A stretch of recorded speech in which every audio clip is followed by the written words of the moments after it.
Live from Fargo and serving you on TV, online, and on the go. This is Valley News Live at 10. Strong winds and storms rolling across the region tonight. Our First Alert storm team has been tracking them all day. Chief Meteorologist Hutch Johnson joins us now with the latest. Yeah, First Alert weather day becoming a First Alert weather night as the storms do continue. The intensity has waned a little bit early this afternoon. Cando and Churches Ferry with wind gusts measured over 100 miles per hour.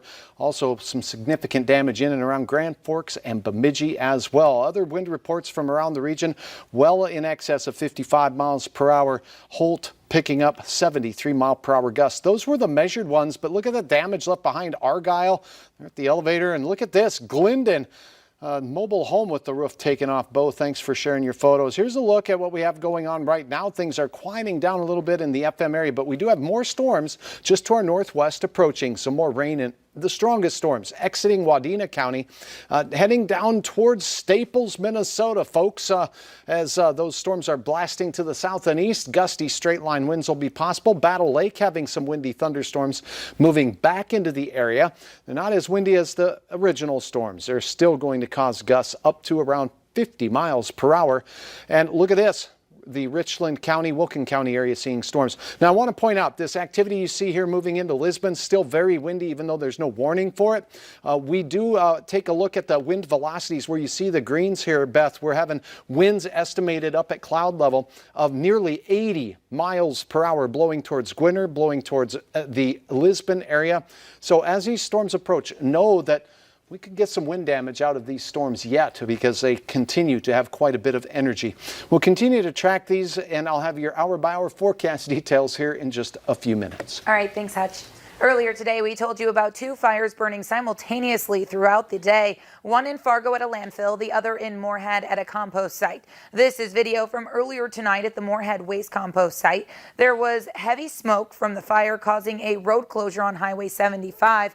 Traffic is being detoured on local roads by law enforcement. When the fire is out, the road will reopen. We do not know the cause of either fire at this time.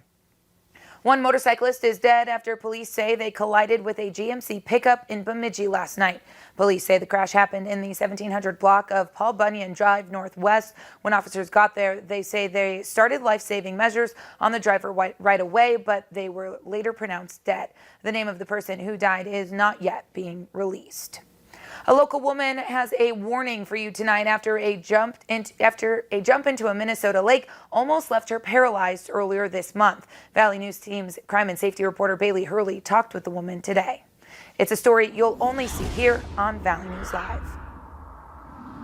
It was a split-second change of mind when Sue Rasmussen dove into the water to cool off over the 4th of July weekend. The last two steps I decided to dive in, and it was shallower than I thought. Something Rasmussen says she's never done before. Something you learn back in swimming lessons. You don't dive if you don't know the conditions. She says the excruciating pain was almost instant. It's like my elbows went to my shoulders went into my back just crumbled. But she didn't hit her head and could still move her neck. So while the pain was hard to bear, she says she just tried to brush it off. The twisting, the bending, the lifting, what you normally do on a normal leg, I was doing it. Yeah, it was painful, but I wanted to get better. Rasmussen says she went to the chiropractor twice that weekend in hopes of finding some relief. But by Sunday evening, the pain had become hard to ignore. I couldn't sit. I couldn't stand, I couldn't lay, I couldn't find any comfortable position. And after an x-ray and CT scan, Rasmussen says she was just as shocked as the doctors to hear the extent of her injuries. Everybody's like, you shouldn't even be walking. For what you've done, you should be paralyzed. With the help of a few screws and fusions, Rasmussen's fractured spine and ribs are now on the mend, with a little help from what she calls her turtle shell.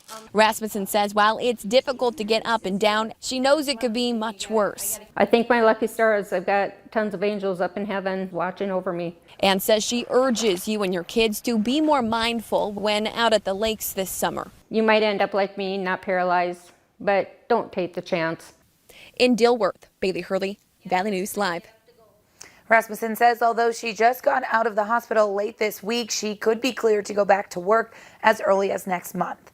State health officials are confirming 124 new cases of COVID-19 in the state of North Dakota, as well as a new death linked to the illness. The latest victim is a woman in her 80s from Morton County. There have now been 90 deaths linked to COVID-19 in North Dakota. There are 783 active cases of the illness in the state. 36 patients are being hospitalized and 3,903 are listed as recovered. In Minnesota, the state health department is reporting another 669 confirmed cases of COVID-19 this afternoon. There are also 7 new deaths linked to the virus. In total, 1,533 deaths have been linked to COVID-19 in Minnesota. There are 4,912 active cases in the state. 252 people are in the hospital, while 38,568 are listed as recovered. After vandals trashed the Tasty Freeze in Morehead, the business is now set to open back up on Sunday at noon, thanks to over $25,000 in donations. The Morehead Tasty Freeze closed on Tuesday after the store was broken into and vandalized overnight. According to Morehead police, the burglary happened between the hours of 10 p.m. Monday and 1:30 a.m. Tuesday. The Morehead Police Department is asking anyone with information on its investigation to call 701-451-7660. The COVID-19 pandemic isn't stopping the annual horse races at the North Dakota Horse Park this weekend. General Manager Mark Bierke says the primary focus of the event will be safety, adding that masks are encouraged for those at risk or those with health concerns and will also be available to purchase. If you do attend, you will be asked to follow social distancing guidelines. Hand sanitizer will be placed throughout the event for you to use. We have ticket and schedule information on our website at valleynewslive.com.